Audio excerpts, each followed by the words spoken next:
Sam threw his door open, knelt on the sidewalk, and raised his gun over the Impala's hood, bellowing commands at the Escalade's driver.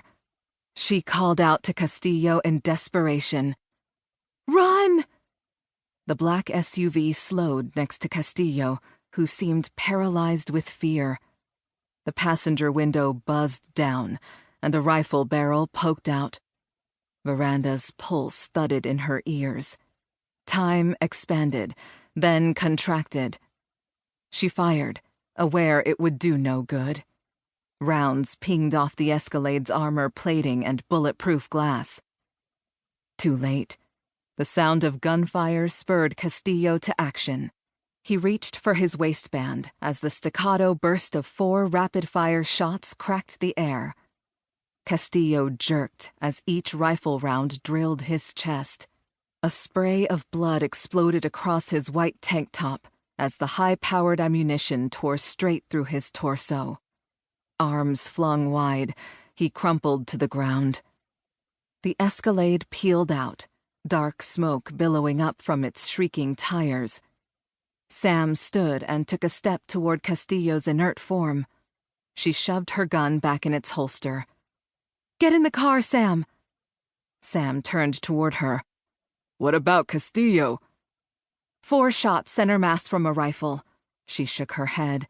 "I'm not letting those bastards get away when Castillo's got 0 chance. Call for an ambulance and let's go." Sam bristled.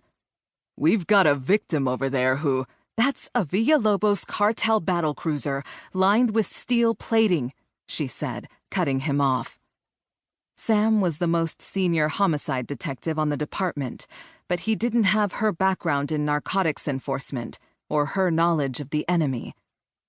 "The windows and rear tire flaps are bulletproof," she added.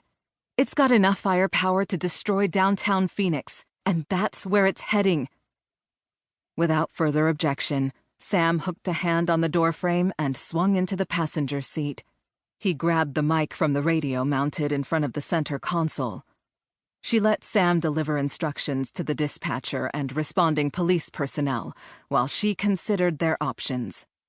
The PPD had a Bearcat equipped to stop an armored vehicle, but she had to keep the Escalade in sight in order to make that happen. She took her foot off the brake and pinned the accelerator to the floor. Sam clutched the dashboard as they lurched forward. "Rescue's direct on Castillo," he told her. "ETA 4 minutes. "Mark us in pursuit," she said. "Tell dispatch to make sure everyone knows the Escalade is armored."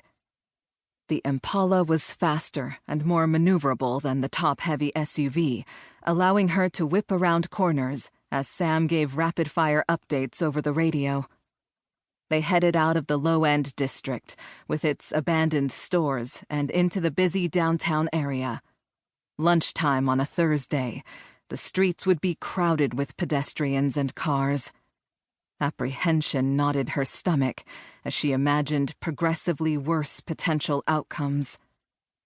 The Escalade plowed to a stop after crossing the bridge into the business district. Close on their tail, Veranda stomped the brakes, forcing the car into a sideways skid that left her partially exposed. A figure leaned out of the front passenger window and glared at her. "Roberto Bernal," she muttered. A low-level enforcer with the Villalobos cartel, Roberto had obviously been sent to silence Castillo. She barely had time to register his identity before Roberto pointed a rifle directly at her. Automatic weapon fire strafed the Impala. She ducked under the dashboard, seeking cover behind the engine block. Crouched beneath the steering wheel, she threw the car into reverse and pushed the gas pedal with her knee. Steering blindly, she yanked the wheel in a circle to spin the Impala around, popped up into the driver's seat, and fishtailed around a corner. Maneuvering through parallel streets, she swerved back in behind the SUV, this time at a safer distance. A marked patrol car, lights flashing and siren blaring, pulled up next to her. Another cruiser slid in from the opposite side, flanking the Impala. The cavalry had arrived, but she couldn't break off her pursuit.